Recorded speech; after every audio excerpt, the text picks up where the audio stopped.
everybody, welcome back to the Saving Made Simple channel. My name is Bella and today is December 2nd and therefore it is the second day of Vlogmas. For anyone who doesn't know, I am currently attempting to complete 24 days of videos leading up to Christmas. I did consider just doing like a countdown of 12 videos till Christmas, but that just didn't seem like enough of a challenge. So I thought I would give 24 a go. So 24 days in a row, you guys will get videos from me. And then once Christmas Day comes, everybody gets a break from me, including me. So today I'm gonna be talking about some different types of budgets. But before I do, I'd like to remind you all, I am not a financial advisor. I am not professionally trained in finances or accounting, and this and all other videos on my channel should be considered to be for entertainment purposes only. So with that being said, let's get into it. So as I said, today I'm going to be talking about some main types of budgets. So budgeting is an essential tool that helps individuals and organizations plan and control their finances. There are several types of budgeting, each with a unique approach, and they all benefit in different ways. So here are 4 most common types and how they work. So the first one we're going to be talking about today is incremental budgeting. So it's one of the most straightforward methods. It involves taking previous periods' budget and making incremental changes to reflect expectations for the next period. These changes are typically based on inflation rates or anticipated changes in income or expenses. These ones are typically best for large corporations with many departments.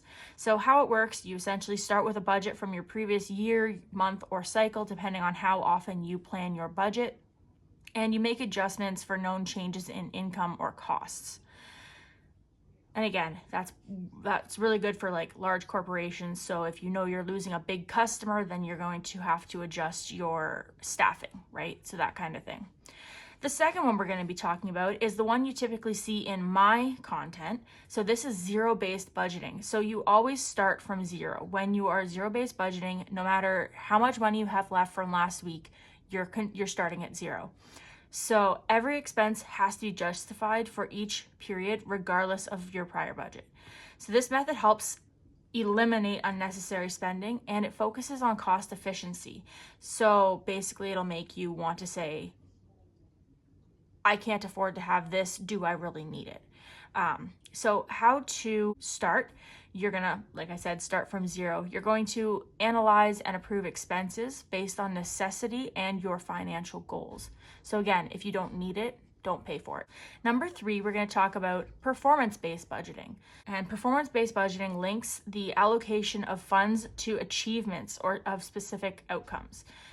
This is typically used by governments to show how taxpayer funds are used. This method emphasizes results and accountability and aligns financial resources with performance goals. Examples, businesses, or if you're like me and you have a child, when my child does a chore, I typically say he gets $1 per chore that he does.